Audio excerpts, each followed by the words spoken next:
Thiago Silva is as good as Maldini. Eddie Nketiah is no better than Dominic Solanke. And Antony is the worst signing in Premier League history. These are some of the hot takes that we've either created or found online, and in today we are going to discuss and debate them and work out whether or not they are stupid opinions or if they have some truth to them. And starting off with the elephant in the room, is Thiago Silva as good as Maldini? So what do you think? Do you think he is? I have to disagree with that, to be honest. I think it is a pretty stupid opinion. It's pretty common to disagree. Listen, Thiago Silva is a fantastic defender. And as longevity goes, he's arguably the closest defender we've seen in terms of having an illustrious career for so long, like Maldini, isn't it? That's what I was about to say. You can't name many defenders that are better than him in this generation. Yeah, obviously, and in terms of consistency. And consistency as well, yeah. And he's still defending at the top level, playing at the top level in the Premier League. Yeah, 39. That's ridiculous, I don't think we've seen that from a defender for a long, long time. Not even Sergio Ramos is even doing this. He's fallen off now, and he's at Sevilla, and what is he, 36, 37? Yeah, that's the thing. He's cutting it in the big time in the Premier League. So you've got to have full credit to him, and he doesn't rely on pace or anything. It's just pure defensive knowledge, and it's fantastic to see sense. That. Yeah, he's a brilliant defender, and still is a top defender in the world right now, but he doesn't compare to probably the greatest defender of all time. Yeah, everybody compares anybody to Paolo Maldini. Yeah, he is the benchmark, isn't he? Yeah, I think everyone would agree that Maldini left is back, the centre greatest back, of all time. Yeah. Playing in multiple different eras, winning virtually everything there is in the game, and it's just been. He's part of that iconic Ace Milan side. He's just watch that Ace Milan side as well. Obviously Maldini and that defense. Nesta, Cafu, Gattuso in front of them, Kaká. It's just honestly, a list of Italian football. Yeah, just football. Honestly, it's ridiculous. Stars, pure. And quality. he's a part of that, and that is one of the greatest sides we've seen of all. That's one of the greatest sides we've ever seen in football. So each Polo as well, each player in that was an absolute legend and the top players of the game. So, and he's arguably the one that stands out the most among them all. He is, yeah, he is. You'd have to say that he's definitely one of them. So players I think this is probably created by a Chelsea fan, because as good as Thiago Silva is and his longevity is amazing, he just simply isn't as good as Maldini. Yeah, you can't see that. Nah, it's just an outrageous to say he's better than Maldini. And the next one is sort of short and simple, really. Griezmann is a better player than Eden Hazard, and that is a very, very controversial take, because Griezmann's a fantastic player, but is he better than Eden Hazard, Zach? I'd say no. Personally, from a personal standpoint, if you're going off peak for peak, I think Hazard was just absolutely electric and carried that Chelsea team. In the 18-19 season, he equated to 50% of their goals he was involved in. Yeah, his dribbling's immense. But you have to give it to Griezmann. He's adapted his game to playing almost like as a midfielder in the World Cup for France. Obviously, he plays naturally as a forward. He can play out wide. He's done it for years in the national team, years at Atletico. He even had that stint at Barca, which wasn't super successful, but he's a quality player, more consistent than Hazard maybe at the pinnacle of football. Yeah. But if you're going off a better player, it has to be Hazard. Yeah, Hazard has it all. He has it all in the locker. And so, in fairness, Griezmann, I do actually feel Griezmann's slightly underrated, because the guy is fantastic. He was fantastic. Obviously now not as much, but he was really, really good. And when he went to Barca, he did flop. I get that. Now he's got back to Atletico and he's banging in goals, becoming a more. And even before he moved to Barca, when he was at Atletico, he was outrageous. And in that 2018 World Cup, I know Mbappe was a star boy, obviously 18 years old, and scoring in the World Cup final, and he carried them to that final in some ways, in fairness. But I do think. I don't know if they'd have got there if it wasn't for Griezmann in that 2018 campaign. He's just the key cog in that system. He's a bit like Bernardo Silva at Man City. He doesn't take all the plaudits, but he's just an instrumental player. That's a very good comparison to compare him to Bernardo Silva. People don't think of him as a star man, no. And rightfully so. Griezmann's not the star man. You got the likes of Mbappe and Pogba in that 2018 World Cup triumph, but Kante as well. Exactly. You've got a lot of good players, and then you can't really argue that they're not more iconic than Griezmann. But Griezmann is like you said, he is an essential cog in the system for that France team that was in the 2018 World Cup, and even the Euros he was key in as well. Yeah, when he got to the final. Yeah, exactly as well in the Euros as well. So that's the thing, and when he was at Atletico, last tournament as well. And the last tournament, he's decent. Not as good as obviously he was in 2018, but that's because I don't know. People did say, and he was up there with some of the best players. By the way, I don't think he's very good, but I just don't think he was as good as he was in 2018. That's another debate to be had. What do you think? Griezmann 2018 in the World Cup or Griezmann 2022? They're also the reason that Atletico won the Europa League that year in 2018, and Griezmann was he's a big star man. And obviously scored against Arsenal in the semi-final, and he turned up in a lot of games for them in that. And I think it was one of their first major trophies under Diego Simeone. Probably is, because they haven't won loads. Obviously, they won the La Liga in 2021, but it's not exactly they've won an illustrious amount of trophies. I think Diego Simeone would be one of the first people to say that Griezmann is essential to the way he plays now and did play back in the day. I think when you look at Atletico's success, Griezmann is always a big part of that. I'd say he's been their best player over the last decade. Yeah, and that's why I do think he's very, very underrated by a lot of people. I think he should get more respect on his name. And he is just one not of the better visually players. Pleasing as Hazard. No, I get that. Yeah, and Hazard is a better player. Don't get me wrong. I'm not debating that, but I just think Griezmann should have some more respect on his name because I don't think he gets the flowers he deserves. And the third one may anger a lot of Arsenal fans, but Eddie Nketiah is no better than Dominic Solanke. Very controversial. Do you agree, disagree, or what are your thoughts on it? I absolutely agree. I think Solanke. I think if we look at the numbers before that hat-trick against Sheffield United for Nketiah... We'll put the numbers up on screen now. Yeah, and then Nketiah obviously has better numbers now, but before that hat-trick, and Solanke, if I remember rightly, did have better numbers than Nketiah in a team that is in the relegation zone, or near the relegation zone anyway. They don't have the attacking array like Arsenal. They've had one win all season, and I think if you put Solanke in that Arsenal side, I do think he scores more goals than Nketiah, because I don't think Nketiah... Over the past 2-3 years, isn't it? Exactly, yeah, exactly. And Solanke is a fantastic... striker for Bournemouth. He's actually very crucial to the way they play. Hold up, running in behind, linking up with Bidding and Tavernier, etc. He's a very good player. He's very essential to Bournemouth, and if they didn't have him, then they really would find themselves in more issues than they are now. Because obviously they have issues, but with no Solanke, I don't even see themselves really having a chance without Solanke because he's that essential to the way they play. And I think if you put him in that Arsenal side, I do think he just puts up more numbers than Nketiah, because it's not even far off. Like I said before, the hat-trick against Sheffield United, it's not even far off Solanke's numbers and Nketiah's numbers. They're not. If I remember rightly, Solanke had better, but if they weren't, they were very equal. Similar, isn't it? And we're talking about Arsenal, one of the best sides in the league, and we're talking about Bournemouth, one of the worst sides in the league. If you look at Solanke, he's Bournemouth's number 9. He's good as Bournemouth's number 9, but he shouldn't really be better. I know Nketiah may not be Arsenal's starting 9, but he still plays a large chunk of Arsenal's games. Should Bournemouth's striker be on the level of Arsenal's? Like if you put Doku, if you put a player like Martinelli, if you put a player like Luis Diaz, who aren't the key players in their side. If you put them in the Bournemouth team, they are head and shoulders the best player. You put Nketiah in that Bournemouth team, he doesn't really make an improvement upon Solanke. No. Maybe he's a better dribbler, maybe he's a little bit quicker. But in terms of his all-round game, there isn't much between them both. And it's just... That's the thing. I think even like as a Tottenham fan, I think a lot of Tottenham players would get in and be the best player in that Bournemouth side. And I think a lot of people would agree that Newcastle as well. Even just look at Newcastle. Their second striker, Callum Wilson. Obviously, he was at Bournemouth. He would walk into that team. Exactly. And obviously, you look at Isak and even Gordon. I know he's a winger, but he'd get into their team. He'd be the best player in their team. And this is the thing, like.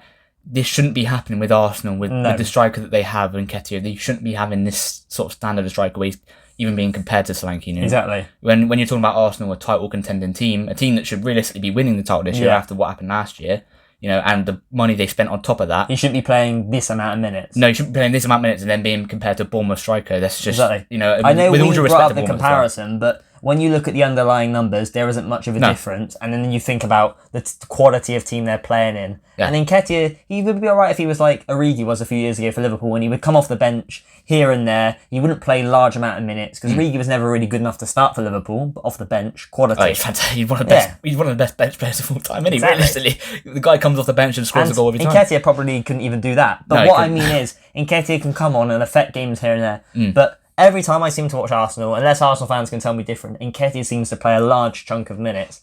And is he really off the quality? Yes, hat-trick against Sheffield United, but I guarantee you if you put Dom Solanke in that situation, he probably scores those goals. I know Nketiah did score a good goal, but he probably still gets into the spaces to score. Nketiah had a great game that game as well. Nketiah did have a fantastic game. I'm not taking anything away from him, but I think Solanke scores other chances in other games that Nketiah doesn't. Yeah. And I think that sort of equals, in fact, I think that not even equals numbers, but betters the numbers that Nketiah has put up in that Arsenal But I still think he could score a hat-trick against Sheffield United. Of course he would. Yeah, in an Arsenal side. It's not like Nketiah's putting out trees there. I think a lot of strikers in the bottom half would, if you put them in that Arsenal side, would score like a lot, well, not a lot, but definitely more goals than. Well, there are a lot of decent strikers in the Premier League. There is, yeah. I think Watkins is better than Nketiah, Callum Wilson, Isaac. All these players are better than Nketiah. Even someone like Mbeumo, who isn't exactly a 9, but he's still a forward. But then Solanke, who's maybe that cut below, if he's on par with Nketiah, in mine and Harvey's opinion, then that is pretty poor from Arsenal, but we just thought we'd say it because, I'm surprised they haven't looked a lot of Arsenal fans will be angry about that. Yeah, they will be angry about that. But we generally, we're not just saying it for attention, we actually generally believe there is some truth to it. But I think that's a rightful opinion, to be honest. I don't really think it's controversial to have an opinion like that, because I think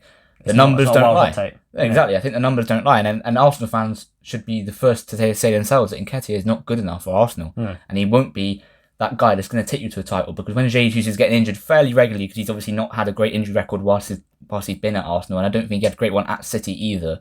But since he's joined Arsenal, obviously his injury record hasn't got better. Isn't Nketiah the man to rely on? No, he's not, exactly. And that's and we've seen that last year. We saw that last year where he did miss quite a few chances in that, very crucial title race. And again, they're saying this year he's missed very big chances in games which hasn't really come back to bite them as of yet, but it could do when it comes to the crunch time, like it did last year. And I think when Jesus is missing, Nketiah isn't the man that you want to be relying on, and you want to improve on that. And that's what I would say. And Arsenal fans should be having that standards. If you want to win the league, you can't accept players like Nketiah. You're sat there on $100,000 a week. I mean, it's ridiculous, isn't it? He's not that quality of player to be stepping up in those big moments. And I think some people forget that he was on the verge of leaving Arsenal. He was, and then they give him a new deal with $100,000 a week, make him which wear is very Thierry weird. Henry's iconic number. So it was throwing a lot at him, and there was a lot of pressure on his shoulders. And he is not a bad player by any means. No, We're not he's not slandering. awful. He wouldn't play for Arsenal if he was bad. But we're just saying, when you compare him to someone like Solanke, most people would think, he's miles better than Bournemouth striker. Look where they are on the table. But you look at the underlying numbers, you look at their qualities and what they're good at, and then you think if they were to swap around, like an Arsenal striker should be going into a Bournemouth team and keeping them up. Yeah. Nketiah, I don't think, if Bournemouth go the rate they are now, I don't think Nketiah would keep Bournemouth up. Yeah, and that's it's safe to say. I honestly think Nketiah, if you look at the likes of Archer at Sheffield United, right? Yeah. Who's been banging in goals left, right, and centre, and I'm sure he's scored more goals. He's scored than some Nketiah. good goals, hasn't he? And he's been scoring some top goals in an awful side. Let's be real. Sheffield United ain't great, are they? No. And he is the reason they got their win on the weekend against Wolves.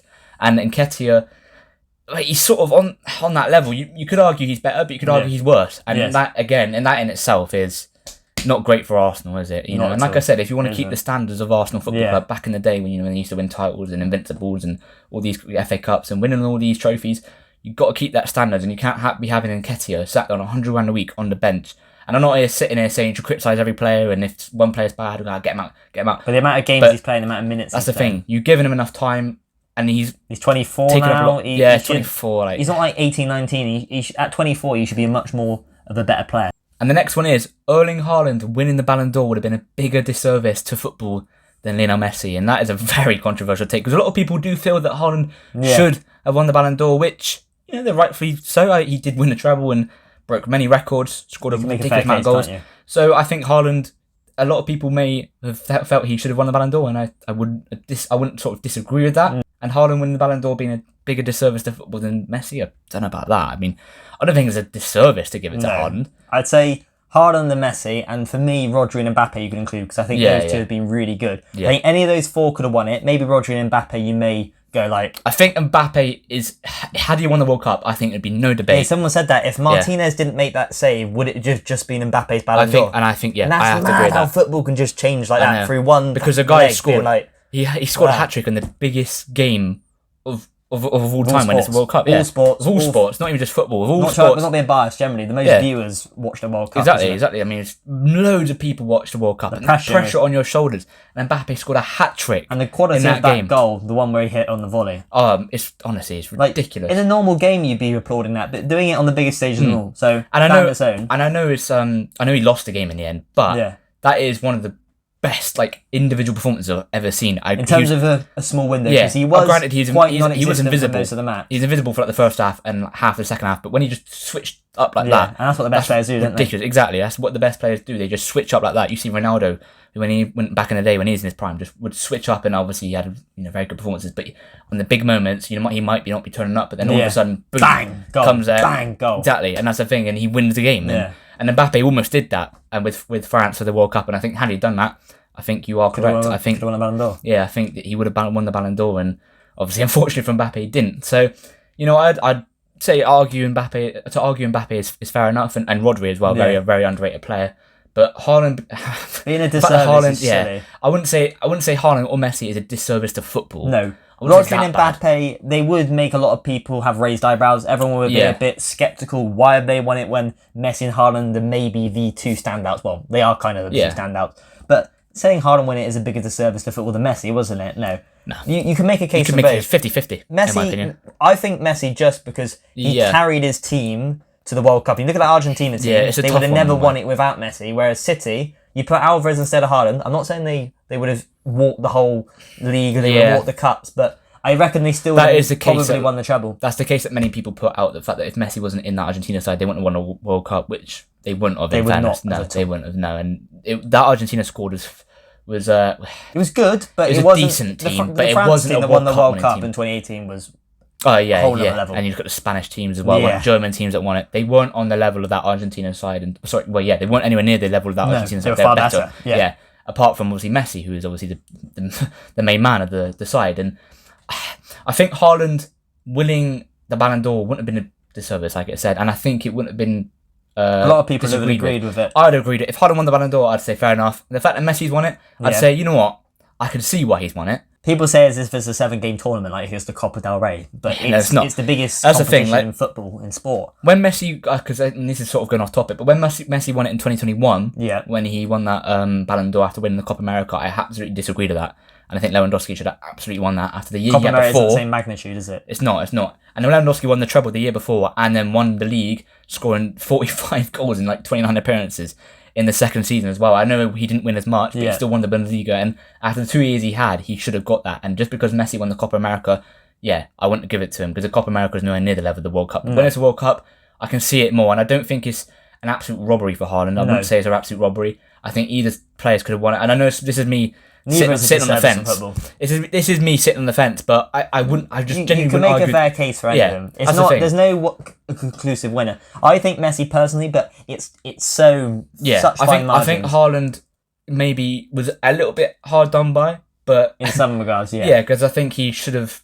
He's not even City's most important player. No, that's true. I generally think they wouldn't have won the treble without Roger or De Bruyne. That's true. Yeah, that's the thing. It's like it's their value and importance to the team, isn't it? Haaland wouldn't. If you put Haaland in that Argentina team, he's not dragged into the World Cup. No, that's true. That's not true. Yeah. At all. No. Put Messi in that City treble team. I know Messi doesn't do the hard yards, but you'd still back him to win the treble with his pure quality and I would agree with that, ability. and that's the thing. Like, it's just hard because obviously I'm sitting on the fence. But these are all different butts, aren't they? They're all different variables that aren't actually there. I think if either you say Haaland won it and Messi didn't. Yeah. I think you could also say that Messi would feel a bit hard done by after winning the World Cup. Exactly. I think you can just say they always favour the player who wins the World Cup generally. Yeah, so. But whether you think Messi winning it is a disservice or Haaland, if he had won it, is a disservice, I don't agree with either of them opinions because I don't think it's a disservice for either man to win it because I think both players have their case to win it and it's sort of just a 50-50 on who wins it really. Exactly. It's not like the past Ballon d'Or that we've seen, like, you know, the past Ballon d'Ors have been awful, some of them, and I would say that this isn't anywhere near the level of not that. At all. So I wouldn't have any complaints with either man who's won it. Exactly. And the final hot take of this video, by the way, hit the like button and the subscribe button if you've enjoyed content like this before we wrap up the video and before we hop into the last hot take. Our last few videos have been like tactical and exactly. We thought we'd change it up a bit. You might prefer the tacticals, you might prefer this, but, you know, we've let us got know in the variation. comments. Let us know in the comments. So, you know, we'll put a poll out as well on the YouTube community. So if you want to go and vote on that as well. So, anyway, without further ado, the final one is Antony. And when we're on about Antony, we're on about the Man United winger, is the worst signing in Premier League history.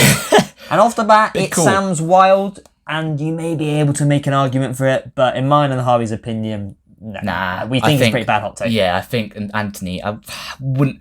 Listen, he's been absolutely awful. Yeah, I think he's had more yellow cards than goals for Man United, which is utterly shocking. Listen, he's been absolutely... Yeah, he's been shocking. He's been terrible, you know. Let's get that straight. We're not going to sit here and say he's been good. And for the money they paid as well. Yeah. You expect him to turn up 80 odd million pounds, wasn't it? I think it's 100 million euros, 80 odd million pounds. 18 months into his stint at United as well. And still not performing. And it is awful. I will say that right now. He's been absolutely dreadful. And United fans should not be happy with the recruitment. I mean, we're not really surprised at the recruitment history that they do have, but they should not be happy with this signing at all, with the way he's performed. Exactly. But it's not the worst signing in Premier League history because I can already think of a man who used to play for Manchester United and actually moved to Inter Milan after that and then made £100 million move to Chelsea, and that is Romelu Lukaku, because he is the worst signing in Premier League history in my opinion, because the guy scored like, was it 10 goals or something? And at Chelsea, the amount of money they pay per goal is just stupid. I remember I saw a stat and it was like almost 12 million per goal that he scored. So, you know, in his time at Chelsea, Each goal costed about 12 million roughly. That is ridiculous. And this guy was expected to make Chelsea not only title contenders, but in some people's opinion, including mine. And then halfway through the season, he said, "I want to go back to Inter Milan." That's the thing. Including my opinion, I even thought that Chelsea would go and win the title with Lukaku back in the 2021 and boy, season. were you wrong. Oh, absolutely. That's the thing. And many people actually would agree with it. And yeah, no. At the time, it wasn't a stupid opinion. Because people thought that was the missing piece. They needed a striker. They won a Champions League. They needed a striker. Performed well at Inter Milan. Yeah. Can he obviously take it back to the Premier League, that sort of form, and replicate it? He definitely did not.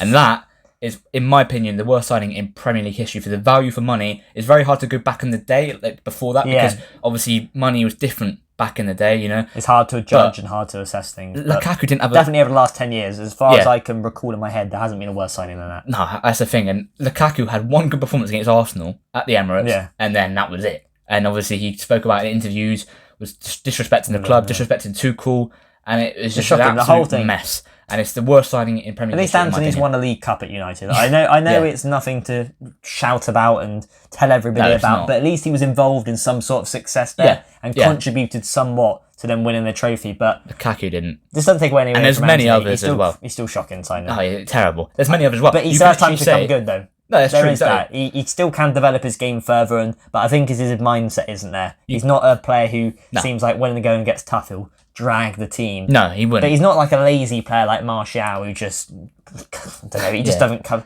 If he has a kid or a toddler or something, they probably cover more ground crawling around the house than he does on a football pitch. I mean, by the way, as well, they've got Harry Maguire at the club who also costed £80 million.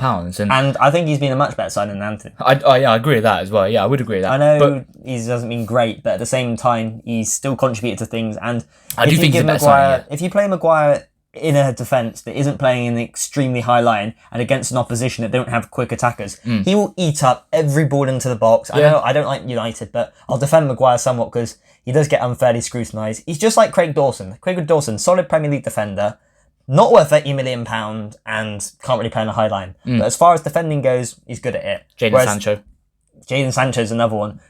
This is all United as well. This isn't even just Premier League. This is all Manchester United. This they've all been shocking involved with United, haven't they? I know. Like, we're talking about Premier League. A lot of these are Manchester United, and this says it all about their recruitment, doesn't it? But that's for another debate, isn't it? So But yeah, the recruitment for Manchester United is shocking, and some of the signs we've seen in the Prem are definitely worse than Anthony, in my opinion. Yeah, especially Lukaku, as I mentioned earlier. But mate, I mean, Anthony hasn't hit the ground running, has he, at all? And I mean, at least it hasn't costed 12 million per goal for that's the thing this season, or since his time at the club.